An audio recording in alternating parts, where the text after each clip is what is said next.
Hey guys, in this video I'm going to show you how to find someone's social media. If you find this video helpful, please drop a like and subscribe to my channel. In saying that, let's just jump straight into the video. Alright, so I've compiled a list of a few different ways how you can do this. So the first way here is by using search engines like Google or Bing. So what you can do is enter the person's name along with keywords like Facebook, Instagram or Twitter. So for example, if you want to find someone's username who, for this demonstration, is say Chris Smith, put in Google Chris Smith and then after that either Facebook, Instagram, Twitter, TikTok, and their name might appear there. And the second way is to use social media search. So look for the person name directly on social media platforms. Many sites have search functions that allow you to search by name, location or other details.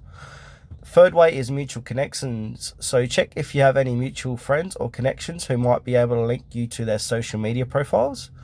4, email and phone number. So if you have the person's email address or phone number, some social media platforms allow you to search for profiles using this information. So once you put in their phone number or email, their name might appear.